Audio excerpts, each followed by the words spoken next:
internet of value at Ripple, we're thinking much bigger than just cross-border payments. It's kind of like Amazon with rare books in the early days, just this market happens to be a $10 trillion market. We are at a historic turning point.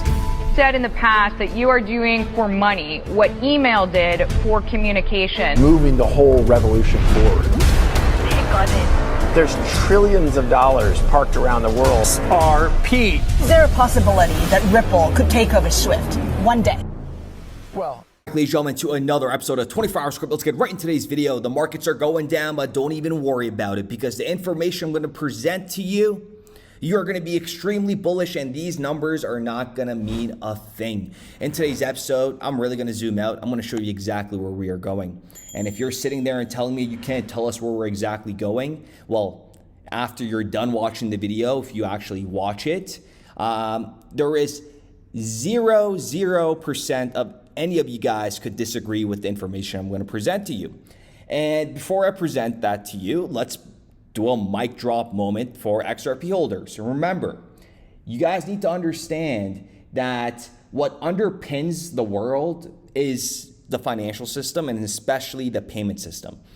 Just listen to this panel list. It contains FIS Global, WorldPay Global, and PayPal Ventures. Shout out to XRP 801 for this. This is very, very important. Listen to this when they were asked about Bitcoin being adopted, for payments and the Lightning Network. This is crazy. Look at the wow. We've got another one here. It's actually quite interesting because, stable coins, there's one here. Any comments on Bitcoin and the Lightning Network? So obviously we've been speaking a lot about stable coins.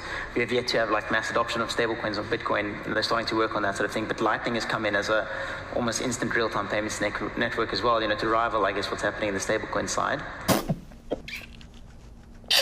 They're starting to work on that sort of thing. But Lightning has come in as a almost instant real-time payments network as well, to rival, I guess, what's happening in the stablecoin side. What do you guys think about Bitcoin and the prospects of the Lightning Network to do payments at scale? Well, to do payments at scale. Well, I would say yeah. I don't have any informed opinion to say anything valuable or new this audience would know. So I think this still continues to be an evolving field. Yeah. I have a personal opinion, but Caitlin, maybe you're the better. I don't have an opinion to speak on that too, so I'm happy to hear your personal opinion. I think I'll pass on my personal opinion. Yeah. Okay. Look, I think we've got time for one more. Ladies and gentlemen, go ahead and smash that like button. What do they know? And the IMF stated multiple times, but just here it is last year saying Bitcoin's not going to be used. It failed. The first materialization is Bitcoin and the underlying technology that made it possible, which is the blockchain. Those were the boldest predictions and also the predictions that failed most miserably. Argue that transactions even would be able to be done instantaneously at a very tiny fraction of the original cost. Nowadays, we know that narrative did not pan out. And then we have another clip from the IMF. They're saying, if we have this payment system that's inclusive, come on. We're working with 10 governments around the world, and that's just the number that we have been given. And many of these innovations don't fit into our traditional definition of money. And we're not certain at this stage if they'll deliver on the promises of faster, cheaper, more inclusive and more efficient payments, and if they can ever be called money. So the ones that actually understand what's coming down the pipelines know the clear winner is going to be XRP. And you could sit there and, say it's not going to be XRP, but that's okay. At the end of the day, we're all going to win. Before I get to the jaw dropper, let me give you a jaw dropper.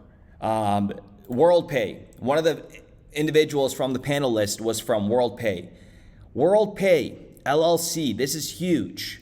If you guys didn't know this, there was a patent that was filed by WorldPay back in 2017. It was just granted this year, January 2nd to be exact, and it is assigned to WorldPay. And it's currently active, and it's also assigned to JP Morgan Chase as collateral agent, security interest.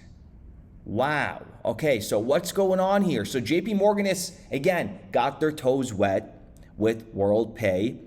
And if we go into this patent, well, look what we have here in this little diagram that it's been drawn out. Consumer, vehicle payment, merchant. Let's go down here. Blockchain for settlement, Ripple.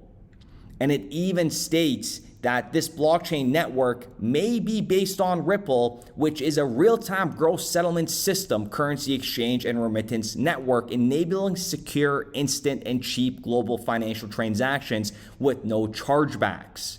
And another diagram, as you guys could see, we have plug into the APIs and, through the user interface, and blockchain for exchange of currency or cryptocurrency. Again, Ripple is being mentioned. And this application that was, the patent that's filed, it's been granted and it's active 2024 when, we're on the verge of this major shift.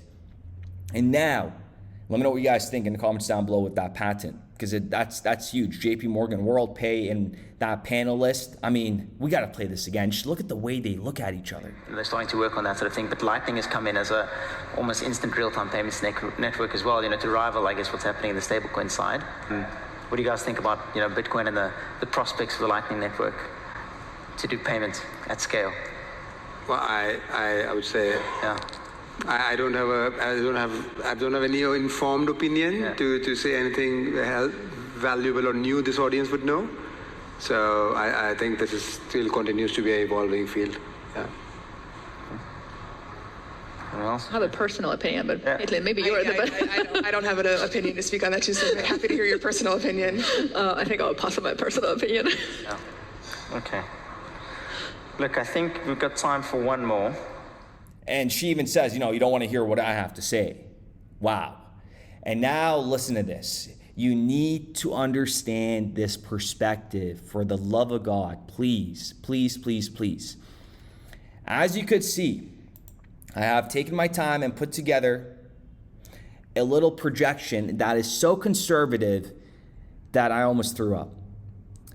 And let me break it down to you. So 80 billion XRP circulating times that by $100 each, $8 trillion market cap. 19 million Bitcoin circulating at 400,000 per Bitcoin, $7.6 trillion market cap. Ethereum trading at $35,000, $4 trillion market cap. Cardano, $25, $1 trillion market cap. Solana, $1,000, $400 billion market cap. You get the point. And as you could see, I have QNT, I have Hedera, I have BNB, I have Chainlink, and I also have included Avalanche. All of these assets here combine a market cap totaling to $22.3 trillion. So, knowing what we know on this channel, and if you're a new viewer, we do some information out here that, no other channels actually give perspectives on. And it's very, very important for you to just look at it from this perspective. So now imagine how this ecosystem will look once we exceed 50 trillion, 75 trillion and onwards. Where is the rest of the trillions of dollars are gonna go, right? Assets that actually provide real value in the new monetary system. And everybody is gonna get a mother effing wake up call when XRP takes over Bitcoin. It just logically makes sense. It's gonna happen. It's gonna happen 100%. You could sit there and try to tell me, you can't say 100% it's gonna happen. Guess what? People said the same thing about CB19, and guess what? We were right. So you could take your pigeon brain and fly somewhere else, okay? Because this channel clearly is too much hopium for you. So with that being said, let me know what you guys think in the comments down below, because I don't know. I think some people think the market cap is just going to stop at 50 trillion, little do they know that this current stock exchange history, okay? It's been 234 years since the stock market first went live, and that was back in 1790 in Philadelphia. And then 2 years later, they saw their big competitor come in, and that was the New York Stock Exchange on May 17th, 1792. I think the information that I presented today, you know, there's so much value into this, and some people want to sit there and, you know, yap. But that's okay. So with that being said, ladies and gentlemen, let me know what you guys think in the comments down below. 22.3 trillion, and then we have Arctech CEO saying this. When you're talking about replacing cash, when I see DTCC, Euroclear, Clearstream, you know, it only takes one of them to flip onto natively digital. You know, tens of trillions. I think we could see 30 to 50 trillion, all on XRP, all trading on Arctech. And that's by 2025. Again, if you know what you're holding, these prices, these market movements are nothing. But the thing is, there's such a small minority of individuals that actually hold crypto. So with that being said, ladies and gentlemen, I do appreciate every single one of you guys. Let me know what you guys think in the comments down below, and we will be back with another video. Building RippleNet with the thesis that crypto liquidity would eventually be able to support robust global payments, large payments.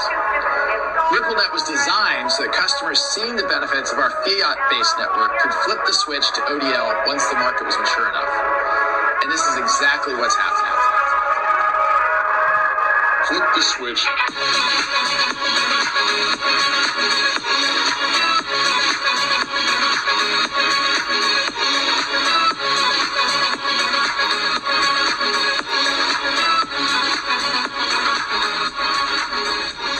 I think what we're building has, you know, it's solving a real problem.